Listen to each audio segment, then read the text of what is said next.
ntari itangazo mbazaniye nivuga ngo Yesu araje, Yesu araje, Yesu araje, Yesu araje kandi azanye ingororano. Kanongeye mbaye tangaza Imana yampaye. Haleluya. Manu habwa icyubahiro. Yesu araje, Yesu araje, Yesu araje, Yesu araje kandi azanye ingororano.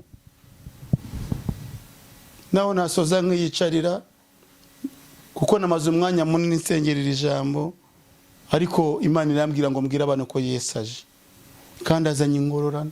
Nzajya munyihanganira n'umuhamagaro wanjye, ibintu byo gushyeshyenga abantu, byo kubabwira ibintu bitariho byarananiye. Nanjye manu nuko nategetswe nkava ku muko Imana ambwiye. Nanjye kubwira abantu kuko ko Imana kuhari, ko kutaze ngo no gukiza nkababwira n'ibindi byashoboka. Ariko uyu munsi itangaza nimwe, Yesu araje. Aragusanga he, njye aransanga he. Ko hanzaza imbwa n'abarozi n'umuntu wese ukunda kubeshya kanabikora, ko wazaba hanze. Anana na Safira kumanywa na nijoro, kubera ko ijambo ry'Imana n'ubuzima, ijambo ry'Imana n'imibereho. Nkunda kubibabwira, kugira ngo twambare ni ijambo ry'Imana, kugira ngo turye ni ijambo ry'Imana, kugira ngo turindwe ni ijambo ry'Imana. Rero utakubahira ijambo ry'Imana yaba afite ikibazo gikomeye. Imana kitugirire neza. Mbwira abantu basinziriye bakanguke, Yesu araje. Mbwira abantu bihugiye mbabwire ngo bava mu byagiyemo, Yesu araje. Mani tugirire neza kandi Imana yacabwe cyubahiro. Sho kubitangazo utarizi, ariko Yesu naza ibintu bizasobanuka. Yesu naza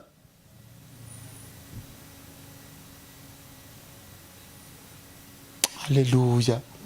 Yesu naza, Yesu naza. Abantu bazanjye muri umwanya mwiza wo gusenga.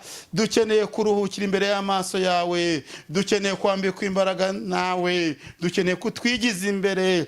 Ayiwe turatuje ntutuze, nukomeze gushyirwa hejuru mu izina rya Yesu Kristo. Amen. Amen.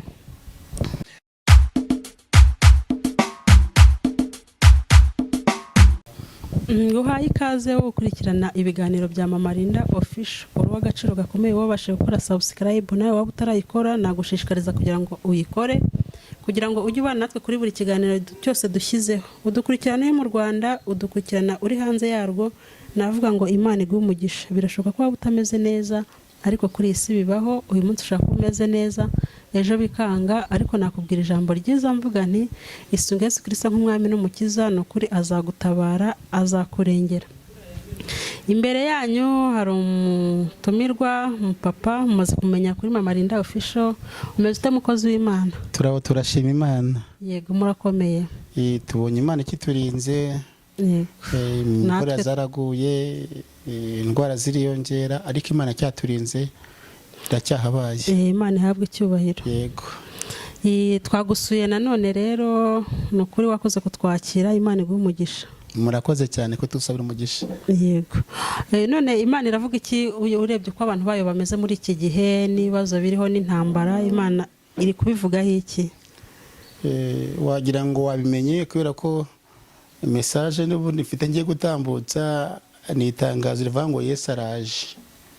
Iby'Imana irimo kubona rero ku bantu muri iyi minsi, Imana ifite amahoro n'agahinda, kubera ko abantu bamaze kwitakariza icyizere. Imana irakora ariko abantu baze gushima. Mbese Imana ibuza amashimwe kandi ibyo kurya byayo. Noneho wumvishe n'ubu ukoresha imbaraga nkoranyambaga, wumvishe ibyo muri Amerika noneho California bakoze byo kuvuga ngo Imana nyine ntihari, ntishoboye, bakayiha zero, bigatuma yihagurukira. Rero uyu munsi n'ubundi igiye kohereza umwana wayo, cyangwa igiye kohereza Yesu kugira ngo aze gutwara itorero, cyangwa se aze gutwara umugeni wiwe. Niyo makuru ahari kandi yongeye no gutanga. Yego. Ikaze rero kuri Mama Linda Official, ubundi utugezeho iby'Imana yifuje kutugezaho uyu munsi. Murakoze cyane kuduhereza ikaze kuri channel ya Mama Linda Official. Mumaze iminsi mumbona, maze kumenyera. Ubundi ndangwa no guca bugufi kubera ko Bibiliya narisomye irambwira ngo abaca bugufi Imana irabazamura ikabicara n'ibikomangoma, ariko abishyira hejuru Imana ibacisha bugufi kubera ko kwishyira hejuru kubanziriza kurimbuka. Kubw'ibyo rero dushimiye Imana iba yakunze ikabageza hano muri uru rugo, mukaza tugafatikanya kubwiriza abantu ubutumwa bwiza. Ntaravuga amagambo menshi, reka tubanze dusenge dufate umwanya wo gushima Imana ko ikiturinze, kandi Imana yarakoze mu by'ukuri, irinda Mama Linda, irinda imiryango yacu, iturinda gucikamo igikuba. Byari bihari byinshi byo kuturiza, byari bihari iyo tuma dukenyuka tugacika amaguru, byari bihari iyo tuma tugendera mu tugare, byari bihari, ariko dushima Imana ko ikiturinze. Rero reka tubikore mu isengesho dufatikanije, ndetse n'abandi badukurikiye aho uri. Tekereza ku neza y'Imana, aho wiriwe, aho uraye, aho wicaye, ibyo urimo, fata umwanya dusenga n'Imana. Basi isengesho urasenga uyu mwanya, usenge isengesho ryo gushima kugira umwuka w'abazima. Nushaka uri mu byuma, nushaka uri mu bomboni, nushaka uri mu bitaro, nushaka uri mu kazi runaka, aho uri hose vuga ngo Mana ndagushimiye ko ni umwuka w'abazima. Impamvu urayishimira niko hari n'abandi bati umwuka w'abazima, ariko ugihumeka ku bushobozi bwawe, ku bwenge bwawe. Shira Imana bugufi dufatanye gusenga. Mana mu izina rya Yesu turakwemera kandi tuzakwemera ko nari Imana tuzi yakuje imbere none izaguheruka, izina rye rihabwa icyubahiro. Haleluya. Amen. Mana turagushimiye kubera kuri Imana y'amahoro, kubera kuri Imana ivuga bikaba yateka bigakomera, kubera kuri Imana yo Haleluya, uri Imana yo kwizerwa, uri Imana, uri Alufa na Omega, izina rihabwa icyubahiro. Turagushimiye ko kiturinze, waturinze umugambi wa Satani, uturinda kwikora amaboko tuyakuyikorera, uturinda gusaba twajya gusebera, uturinda mu kazi no mu nshingano tandukanye. Ayiwe turagushimiye kutwongeye iminsi yo kubaho, turagushimiye kubw'amahoro, turagushimiye kubw'ijambo ryawe, turagushimiye kubw'imihero yacu. Izina ryawe nirihabwe icyubahiro. Rero uyu mwanya duciye bugufi Imana yanjye, mwami wanjye Kristo Yesu, duciye bugufi Kristo kugira ngo ushyirwe hejuru, duciye bugufi kugira ngo wamamare, duciye bugufi kugira ngo tuvuge ijambo ryawe. Naba ari twebwe wera wa Isiraheli, ndaritse ubwami bw'Imana kugira ngo bwururuke, ndaritse gukora kwa Uwiteka Imana kugira ngo kubane natwe, kugira ngo humvikane wowe mu muburo y'ijambo ryawe, habonekemo inkomezi. Amavuta yawe Kristo abe mu ijambo rituma abantu bagukunda, rituma abantu bakubaha, rituma abantu baba maso. Mwami wanjye muri umwanya mwiza wo gusenga, dukeneye kuruhukira imbere y'amaso yawe, dukeneye kwambikwa imbaraga nawe, dukeneye kutwigiza imbere. Ayiwe turatuje ntutuze, nukomeze gushyirwa hejuru mu izina rya Yesu Kristo. Amen. Nongera nshimire abakunzi bacu badukurikiye, mu by'ukuri turabakunda. Mudukurikiye, mukurikirana ibiganiro, mukurikirana Channel Mama Linda Official. Kenshi hacaho ibiganiro by'ivugabutumwa, agacaho ubutumwa babugamije kubaka abantu, gaca amasengesho. Kenshi abadukurikira cyangwa se abakurikiye icano mugubwa neza, kandi Imana igibahereza umugisha, kubera ko icano nta gikorwa giye gishaho kidahesha Imana icyubahiro. Gahunda yose bagira niyo guhesha Imana icyubahiro, kandi natwe niyo gahunda dufite duhagaze imbere yanyu mudukurikiye. Tubahaye ikaze rero mwese, kubera ko kuvuga Yesu kubw'ubutumwa bwiza ntabwo bitukura isoni, ntabwo bidutera ubwoba, ahubwo bidutera imbaraga. Iyo tuvuze iby'Imana ishaka ko tuvuga, tugakora iby'Imana ishaka ko dukora, twumva tuguwe neza, kandi bigatuma turamera mu isi, bigatuma Imana idukingira indwara, ibyago n'amakuba, kubera ko twakoze ibyo ishaka cyangwa se twumviye mwuka wera w'Imana. Rero turabashimiye ngo mudukurikiye, tujye kuganira iri jambo ry'Imana. Murabizi nkunda kubwiriza ntuje, kugira ngo yaba ari abana batoya, yaba ari abasaza cyangwa abakecuru, yaba ababyeyi cyangwa se no mu kazi, bumve neza bitonze icyo Imana ibashaka cyangwa se umuburo uri mu ijambo ryayo, cyane cyane ko nta jambo ry'Imana rijya rimanukira ubusa. Ijambo ry'Imana rizi igihe cyaryo. Yesu nashimwe. Gusa hari ikintu cyateye muri iyi minsi, abantu bamenyereye Imana, bamenyera n'ijambo ryayo. Ariko mwebweho mudukurikiye, mwirinde kumenyera Imana, kubera ko Yobu yigeze avuga ku Mana, aravuga ngo biteye ubwoba gusomerwa n'amaboko y'ishobora byose. Biteye ubwoba. Twabayo kubera ijambo ry'Imana, isi turiho yabayo kubera ijambo ry'Imana, tuzava mu isi tugena mu ijuru kubera ijambo ryayo. Kubw'ibyo rero umuntu wese asabwa kubaha ijambo ry'Imana ku manywa na nijoro, kubera ko ijambo ry'Imana n'ubuzima, ijambo ry'Imana n'imibereho. Nkunda kubibabwira, kugira ngo twambare ni ijambo ry'Imana, kugira ngo turye ni ijambo ry'Imana, kugira ngo turindwe ni ijambo ry'Imana. Rero utakubahira ijambo ry'Imana yaba afite ikibazo gikomeye. Imana kitugirire neza, kandi Imana yacu ibatabare, kandi Imana yacu iturengere. Ijambo ry'Imana mfite uyu munsi ni itangazo kandi rirakomeye. Mujye mudusengera abakozi b'Imana, hajya Imana gushiramo ubushake bwayo, ukumva biteye ubwoba no kubivuga. Ariko ntago twakwimanganya ngo tubishobore. Ntago twakwimanganya ngo tubishobore. Ntari itangazo mbazaniye nivuga ngo Yesu araje, Yesu araje, Yesu araje, Yesu araje, kandi azanye ingororano. Kanongeye mbaye itangazo Imana yampaye. Haleluya. Mana habwa icyubahiro. Yesu araje, Yesu araje, Yesu araje, Yesu araje, kandi azanye ingororano.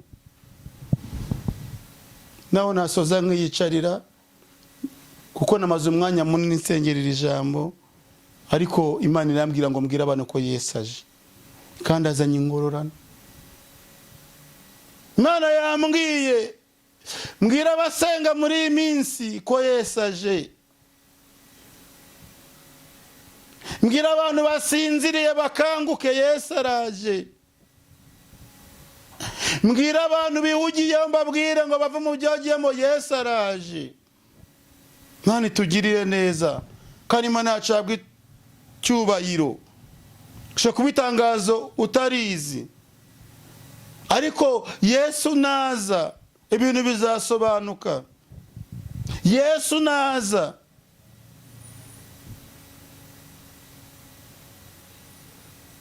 haleluya.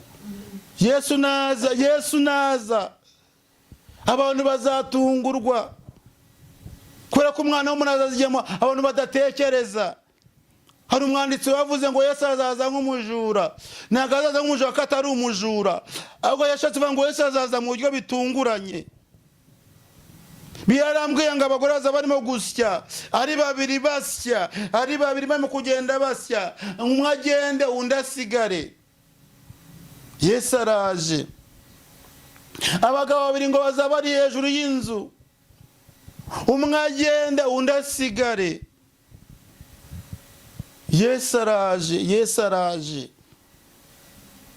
Umvira itangazo, hari ikintu wakora kugira ngo Yesu naza azasangura maso, kugira ngo Yesu naza nawe azaguhembe, kubera ko Yesu naza azabazanye ingororano. Mana tugirire neza, kandi n'ubu yaza. Mana ibane namwe, mweke mudukurikiye. Mbazaniye itangazo, mukoresha igihe cyanyu neza. Mbazaniye itangazo igihe twasengeye, igihe wumvirishije ubutumwa, igihe waririmbiye. Uyu munsi ntabwo igihe cyo gucogora. Uzi ko hari abantu bacogoye bumva bavuye mu buntu bw'Imana. Uzi ko hari abantu bacogoye bavuga ngo ubusenga igihe twakirijwe, bavuga ngo Yesu araje, ubundi ariye.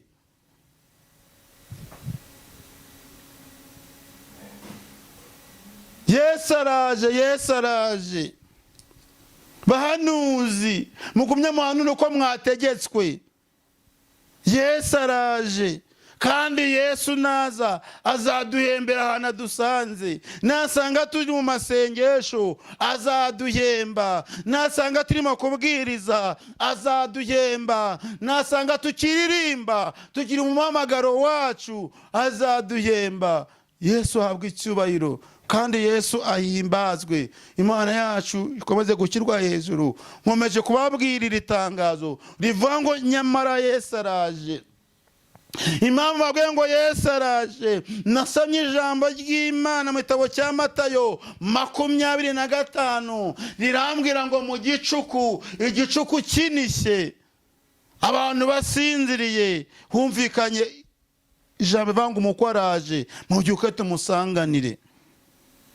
Bisobanuye ngo mu rusaku, mu bibazo, mu ntambara, mu nduru, mbese abantu byabacanze, amagambo yabaye benshi, ntabwo bizabutuma Yesu ataza. Ntubaraje, wowe udukurikiye ba maso kugira ngo tumusanganire. Imana yacu ihabwe icyubahiro. Ijambo ry'Imana mu Byahishuwe 22 murongo wa 12 no 15 niyo tugiye gusangira kugira ngo twumve ubutumwa bwiza nkuko bwanditswe nyine na Yohana, akabyandika mu Byahishuwe kugira ngo tubashe kumva icyo umwuka w'Imana abwira amatorero n'abizera bose. Imana yacu ihabwe icyubahiro. Muri kino gihe wenda ushoboye kuba wowe aho uteranira twaranda mutuje ibyo musabwa habaye hafunze, ariko aya ni amahirwe twahawe yo kumva ubutumwa bwiza. Wicaye muri sari wawe, urimo kugenda mu modoka, uri mu kazi gatandukanye, kuba wafungura iyi channel ya Marinda Official ukumva ijambo ry'Imana ntacyo bitwaye. Ukoze ibyaryo Imana yaguhereza umugisha kandi Imana yakwemera. Ariko ikibabaje ushoboye kujya kuri YouTube ushaka ibindi cyangwa se ureba ibindi bitari mu butumwa bwiza bwa Yesu Kristo. Nakaga nagahinda. Izi telefone ni umugisha Imana yaduhaye, ikoranabuhanga ni umugisha Imana yaduhaye. Umuntu wese kwe gushyiramo amafaranga cyangwa se agura megabyte agamije kureba ubutumwa bwiza bwamuhembura cyangwa se bwamwubaka. Imana yacu habwa icyubahiro kandi Imana yacu itugirire neza. Haleluya, haleluya. Abantu badukurikiye, haleluya. Abantu badukurikiye, Imana ishimwe. Abantu badukurikiye, Imana muyihimbaze. Abantu badukurikiye, munyemere mwumvire itangazo ngo Yesu araje. Ese ubundi ko Yesu aje aragusanga he? Imana ishimwe. Yesu kaje wa mukobwa we aragusanga he? Aragusanga mu biki? Yesu kaje wa mubyeyi we aragusanga he? Aragusanga mu biki? Arasanga uhagaze he? Yesu kaje wa mugabo we kandi akabazanye ingororano aragusanga he? Urahemberwa iki? Wakoze iki? Mwayimana tugirire neza kandi Mwayimana ahabwe icyubahiro. Tumba ndimo gufashwa n'iri jambo. Yesu kwaje aragusanga he? Munyamasengesho Yesu naza asanga ugisenga. Mushumba Yesu naza arasanga ugishumbye umukumbi we neza. Mucuranzi Yesu kwaje arasanga ugifite inanga wuzuye amashimwe. Mani tugiriye neza kandi Imana yacu ihabwe icyubahiro. Haleluya. Ndimo kubabwira ubutumwa bwiza, ndimo kubabwira itangazo rikomeye. Iri tangazo muri agaciro kubera ko Yesu ariyiziye. Yesu araje muri iyi minsi. Igihe tudatekereza, igihe mutazi, Yesu araje. Ikigukwiye ni ukuba maso. Ikigukwiye ni ukuvuga ngo se kwaje araza nsanga he? Mpagaze he? Mu mwanya w'abana b'Imana, mu mwanya w'abakristo, mu mwanya w'abatoranijwe, mu mwanya w'abantu bamuhamiriza. Imana itugirire neza. Umva ko ijambo ritubwiye. Ryatubwiye ngo dore ndaza vanzanye ingororano kugira ngo ngorere umuntu wese bikwiranye n'ibyo yakoze.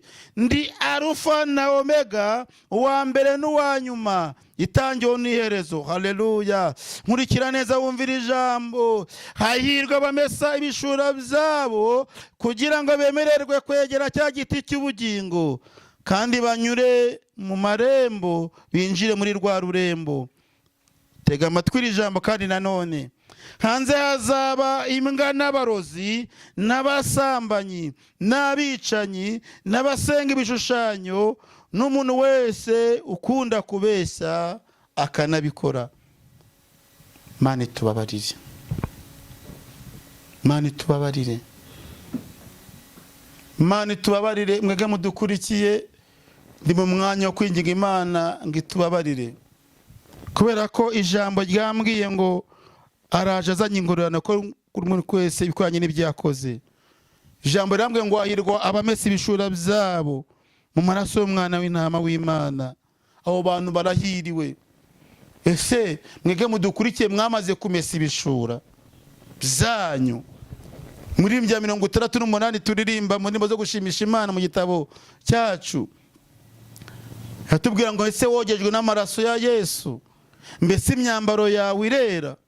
Muririmbyi aririmba ngo bazatinya guhinguka imbere yiwe, avanga abo bantu bazendika ubwoba busa. Ariko akomeje aririmba bagira inama, avanga ngo nukwiyambura iyo myambaro mubi, Yesu akakwambika imyenda y'ubukwe. Abantu batambaye imyambaro yera ntago bazaba mu gihugu cyo mu ijuru. Abantu batambaye imyambaro yera ntago bazabana na Yesu, kandi iyo myambaro nta yindi ni imirimo yo gukiranuka.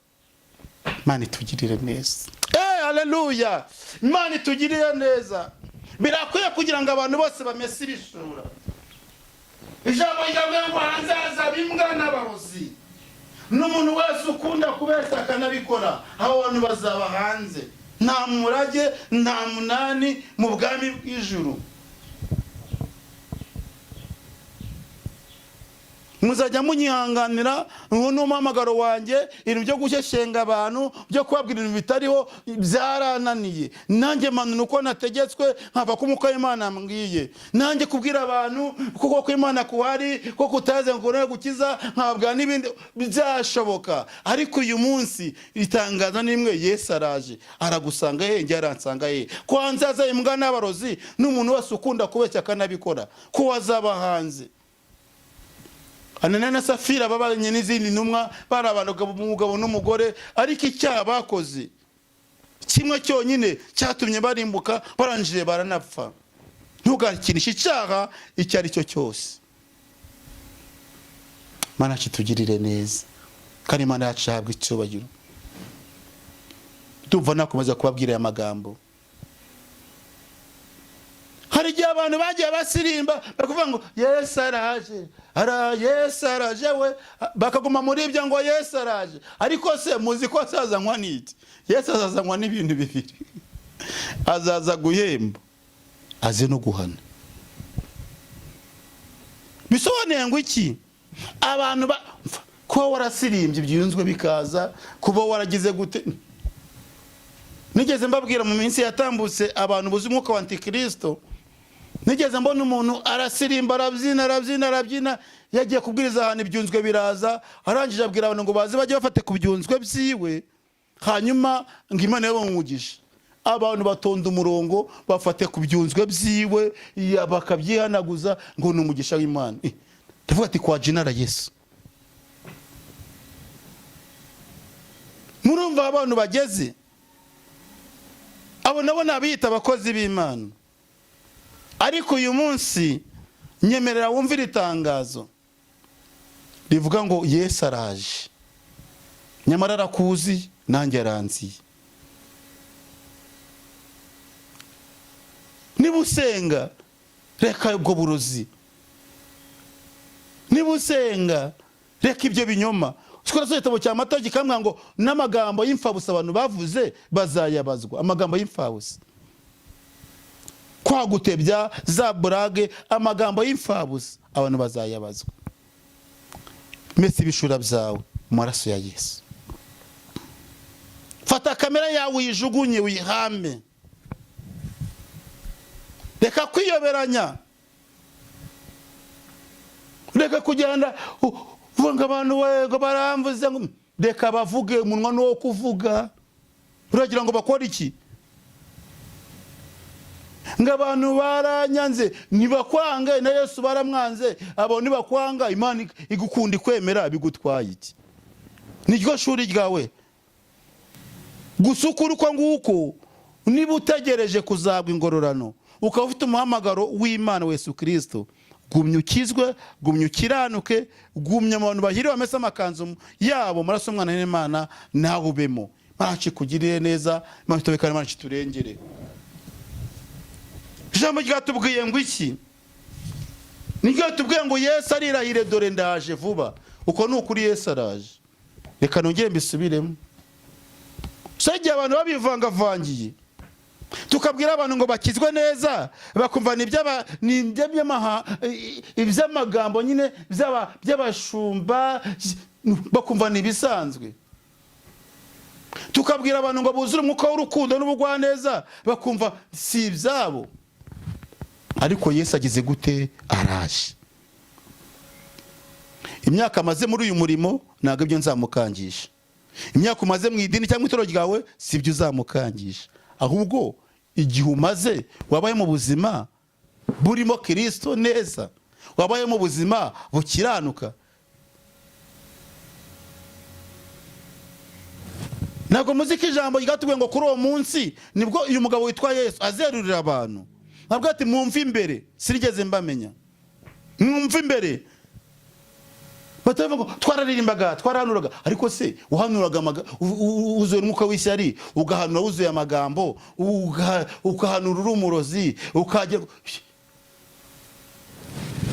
ntabwo uzinja mu bwami bw'Imana. Cyakora wabaye icyapa uyobora abagenzi, wabaye ikirara abandi barambuka. Suzuma imikorere yawe. Haleluya. Tugira korari nziza igiririmba ngo suzuma imikorere yawe. Igitabo cyera kiraje cyanditse imirimo yose dukorera no mu isi. Umuririmbyi arakomeza ngo mu cyo gihe ngo benshi bazatanga ubusobanuro Imana dukunda, twararirimbaga, Imana dukunda, twarabwirizaga, bitake. Ariko Yesu cyangwa se ugiye kuzi kuririmba ngo ushobora bikoze nibyo, ariko ukabikora Imana itakwemera, ukabikora nibyo Imana itakuzi.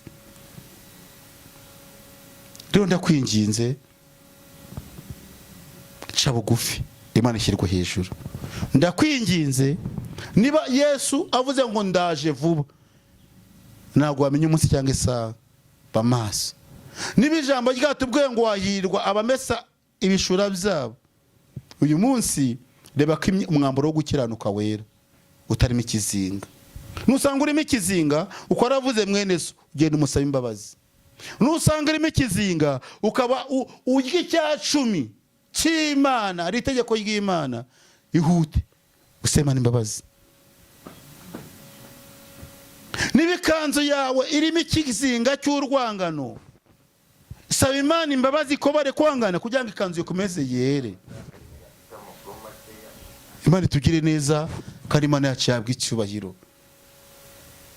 Ndi kwija biva ngo wahirwa amesa ibishura byabo mu maraso y'Umwana w'Imana.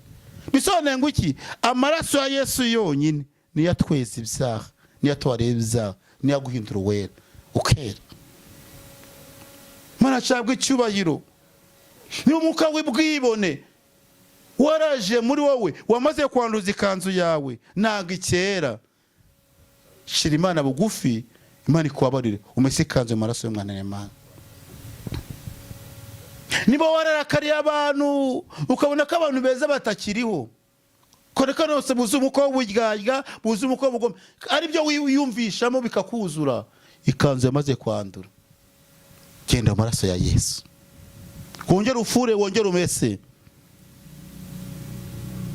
Niba waracitse intege, Yesu araje, genda umese ikanzu yawe kugira ngo naza azasange ikanzu yawe yera. Hahirwa amese imishura byabo mu maraso y'Umwana w'Imana. Nshatse kubwira, ntago ibishura ugiye kumesa ari aya makanzu, ntago ari aya makote twambaye, ntago ari aya mashati, ntago ari aya mapantaro, ahubwo igishura, ikanzu yawe ni umutima wawe. Imana itugiriye neza, kandi Imana yacu yabwa icyubahiro. Niba wumvise ko hanze azembwa n'abarozi, n'abasenga n'abicanyi, n'abasenga ibishushanyo, reka kwica mu mutima. Bishyira rimwe n'abicanyi. reka gusenga ibishushanyo. Gusenga ibishushanyo bibabaza Imana, kubangikanya Imana birayibabaza. Senga Imana y'isi n'ijuru, senga Imana itumuhumeka, senga Imana yaguhaye umugisha ugahirwa ukaba uwuriwe. Imana kitugiriye neza. Haka ijambo ryatubwiye ngo hari abasambanyi n'ubugisambana. Ntabwo nagitinya ibyaha. Uzi ko n'abantu basambana barabatijwe, barakomejwe. Siko basambana bitwa ngo nabaririnje amakora atandukanye. Biraho yaratubwiye ngo nureba n'umugore wa mugenzi wawe kumva uramwifuje, wamaze gusambana. Icyo ni cyaha. Gusambana biri ukwinshi. No kurarikira, no kugira irari ni ugusambana. No kubangikanya Imana ni ubusambanyi. Ibi byose ukadasha Imana icyubahiro ni ugusambana. Shira Imana bugufi uhinduke. Byose bihera mu mitekerereze, byose bihera mu mutwe. Mana cyabwa icyubahiro, kandi Imana yacu ishyirwe hejuru.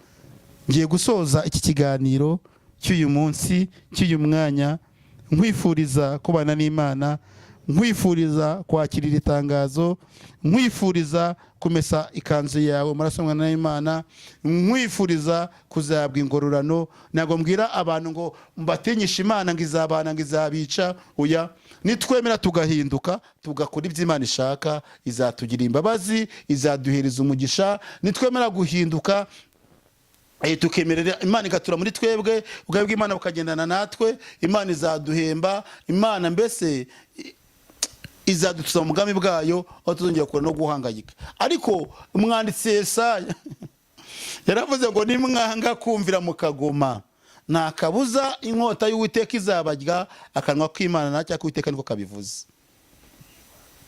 Ndasoje ngirije mu Kinyarwanda. Abenshi bankurikiye n'Abanyarwanda n'abandi batandukanye ku migabane igiye itandukanye. Ariko ndakwinginze, ukimara kumvira itangazo ngo Yesu araje, uyu munsi hari amatangazo menshi aciye ku maradiyo n'ataciyeho y'abantu bava mu cyangwa se bapfuye. Kubiryo hari tatambutsemo ntacyo uhaye Imana, nanjye ntacyo nahaye Imana. Kuba rero Imana yakurinze nanjye ikakubiza kundinda, byari kugira ngo wumve ubutumwa buvuga ngo Yesu araje. Ubwami bw'Imana buratwaranirwa, intware zibugishamo imbaraga. Kubw'ibyo rero nuba ushaka kuzabana na Yesu, ugashaka kuzamurira ry'amahoro, umva neza iritangazo ngo Yesu araje. Nurangiza kuva ko Yesu aje, ugumye imesa ibishura byawe, ugumye witegure, kuko umukwe cyangwa se umwana agiye kuza gutwara itorero, kandi abazatwara nabakiranutse, nabamwizeye, nabihangana imibabaro, nabakoze ibyo gukiranuka. Imana isheze umugisha. Mwanyemerera mwasoza mbasengera. Nimirangira abo mwayibagene ya yindi, hari wayikenera akeneye ko inkunga y'amasengesho, hari wayikenera akeneye ashaka ubutumwa bwiza. Ni 0788 390 271 0788 390 271. Amazina ni yayandi, ni Evangeliste Bosco ukora muri Imana mu Itorero Methodiste Libre mu Rwanda. Ndumvuga ubutumwa bwiza wa Yesu Kristo. Imana yacu bagirire neza, kandi Imana yacu behereze umugisha, kandi Imana yacu bagurira imbago, kandi Imana yacu mukomeze muyikunde, kandi Imana yacu ibashoze gukomeza kwitegura no kuba maso. Mana turagushimiye mu izina rya Yesu Kristo.